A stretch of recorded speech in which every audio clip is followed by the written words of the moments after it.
Hello there and welcome. This is Preeti. Today I have a card inspired by tattoos, and I'm choosing this stamp set here called You Inspire Me. It's a beautiful large stamp set with the roses in it, and I've already gone ahead and stamped it using a Copic friendly ink. And I'm going to create some geometrical shapes around this image. So I've chosen an hexagon shaped die and also a diamond shaped die. And now if you don't have these dies, that's absolutely fine. You can just use a ruler and a pencil and you'll be fine. You'll be good to go. It's easier. It was just easy for me to go around the die. So here I've just traced the inside of the hexagon, and then I'm going to trace the outer part of the hexagon as well. That'll give me an eighth of an inch, like a border around that hexagon. I don't know why I'm saying hexagon die. And then I'm going to place this diamond shaped die, and I'm going to um, trace the inside of the diamond just on the top portion, and I'm not going to go over the flowers like I went with the hexagon at the bottom. And I'm going to repeat that on the other side as well. You can actually choose any geometrical shapes you want as long as you are able to contain the floral elements somewhat within those geometrical shapes. And now that I've done with this, that's pretty much done. I'm going to add a few more elements. So I'm just going to draw in some vertical lines, just like droplets of vertical line in different areas of this particular design, and it's just an additional added interest to the image. I've been seeing a lot of tattoos on the online, and I've seen quite a few of them having extra details around the geometrical shapes and these flowers within the geometry, and I really liked it. So I'm going to color the floral that is inside the hexagon uh, in a galaxy colors. So I'm just choosing a few different shades of purples and blues and blue violet colors, and I'm going to color this rose that I said, which is within the hexagon. Only that which is within the hexagon I'm going to color like a galaxy star. As I said, I always try to look for ideas, and I go to the web, either to Pinterest or just Google, and I put in words like geometrical florals or tattoos with flowers, or you know you can just put whatever you're looking to do. Like, I look at the stamp image, like for example the stamp that I have here, which is called Inspire You Inspire Me stamp by Crafty Meraki. It has a very the roses in it reminds me of the roses that people tattoo on their hands or on their bodies. And that's why I took to see, okay, what kind of arts out there with these roses. And then when I also added roses, galaxy roses, I got beautiful rose paintings with galaxy in it. So I said, okay, why don't I combine the tattoo and the galaxy and the geometrical shapes and create a card. And then create a card. When I started searching words, so I started on my Google search, I added geometrical galaxy roses, and there were a bunch of tattoos that popped up, and I was so excited. And I'm like, that's pretty interesting. And so that is how I got the inspiration to do this particular card. So as you can see here, I'm just adding color. So there's not really a plan here. So I'm just choosing certain petals to have purple shade and some to have blue violet shade. But I'm also bringing in the purple colors, or the like the RV colors. I've not really used any RV color actually. I've used violets, lighter violets, which have more red in them. I've used some of them to just flick over the blue petals as well. So that kind of ties in the entire flower as like it doesn't look like it doesn't separate the petals. I hope it makes sense. So it ties in the petals when you bring the tones of the blues into purples and the purple tones into the blue petals, and that kind of creates it to look very cohesive. So here you can see I'm just almost finishing up with this one flower, and once I was done coloring up the flower, I pretty much colored all of the flowers the same way. So all of the flowers within the hexagon. Remember, these I'm start coloring the galaxy only inside the hexagon color, and you can see all the Copics that I've really used there. And for the leaves here, I went with a very almost like a grayish tone of green. So I chose BG99, though it has blue green in it. It has it has a little bit of gray tint to it. And then I did BG96 and 93, and then G42. That's the colors that I use. So it kind of has a very it has a very muted green, not a very bright green, like a muted green color. And I went ahead and colored all the leaves as well. And then the remaining portion of the hexagon, where there was no images, I just went and colored with some BG colors. So for that, I chose BG18, BG13, BG11, and BG72.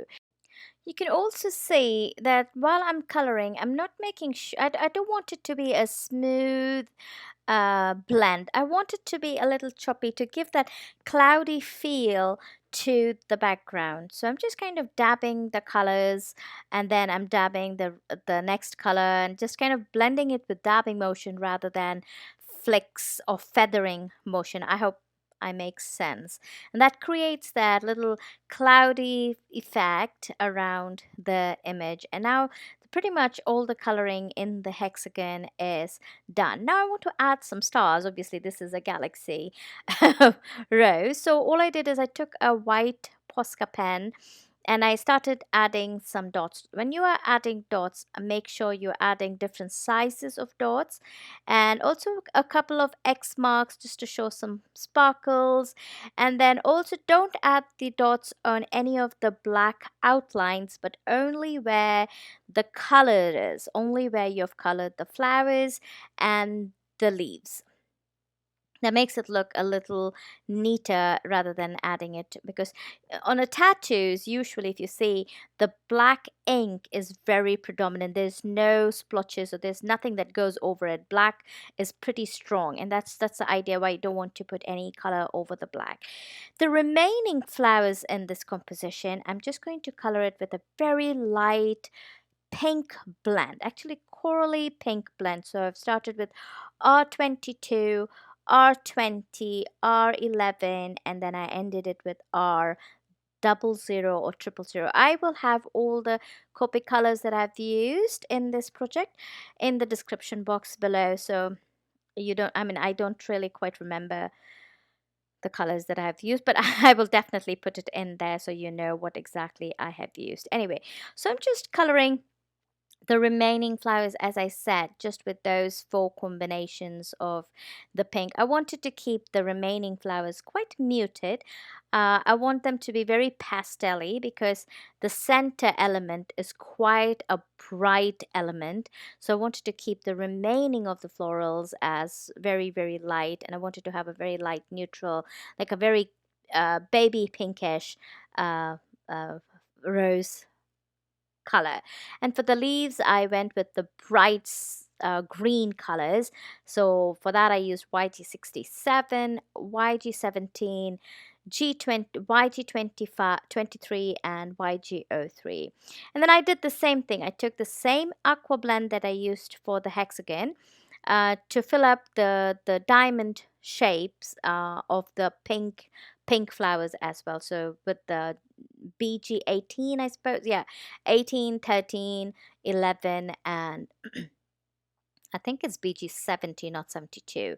Anyway, as I said, I will have them all completed. Now that I've all done with the coloring, what I'm going to do is I am going to start outlining all those pencil marks. Remember, we had actually made those geometrical shapes with the pencil. So I'm just taking a black pen. This is a pen from Altenew, and it's the the tip is 0.01. I think 0.01 is the thickness of the tip, so it's quite thin. And then I'm just going to add these. I mean, I'm going to draw in these black lines wherever we had added pencil marks. So I'm just going to continue adding these black lines, and I also added a little bit more detail as I was doing the black lines. I just added a big round dot on the top of the diamond, and I'm going to do that in every corner of the diamond, just to add some additional details. And then I will also do the same thing with the hexagon as well, and you will see here in a bit as I started to do the hexagon here. I'm just starting it off, but when I went on the other side, which you will see very soon, I made a boo-boo. I actually went a little more than the where it should have ended. You can see there, right there on the edge, but that's not a big deal. I'll fix it eventually, and you'll see that later. So I'm going back to that hexagon die, and I'm going to die cut that center image. Now, if you don't have a die, if you haven't done hexagon, if you used a paper and a pencil, I mean a pencil and a ruler, then you can just take an X-Acto knife and go around it, and you'll be fine. And then what I did is there was an eighth of an inch, like where I had drawn the pencil line to the where the die actually cut, there was a gap. So all I did is I went with a nice black marker, and I created a solid edging around that. And I've seen in a couple of tattoos too that sometimes when they pop the image, the edging around that image is quite dark. The black ink is quite dark, and that was what I was trying to do here. And then I forgot to draw in the black lines. You remember I had added those additional lines as well. So I'm just going to draw in. And when I was drawing this black line, I didn't want it to be solid. So I wanted to have a sketchy feel. I'm just erasing it, erasing the pencil marks from there. So in order to have a sketchy feel, I very lightly went over those pencil lines. So there was choppiness. So the black line was not a solid black line.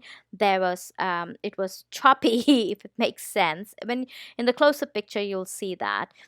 And once I was done with that, I also added extra black ink to the points of these lines, just to create some details, and everything you add adds to it. You can also add dots, you can add more stars.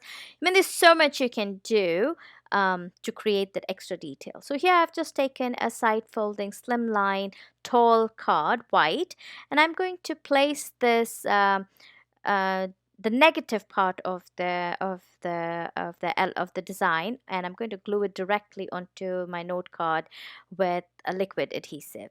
And then I'm going to take the center portion that we had die cut, the hexagon portion, and I'm going to pop this with some foam adhesive just to give some dimension to this flat cut. So there's not a lot of dimension, but just this part is kind of popped up, and I really liked how that turned out. And then there was a little bit of area that was not colored with blue, where I had drawn the pencil line earlier. So I'm just going to take my blue marker and just go around it, and that pretty much completed. I just want the for the next step, I just wanted the card to stay put, so just added some tape inside.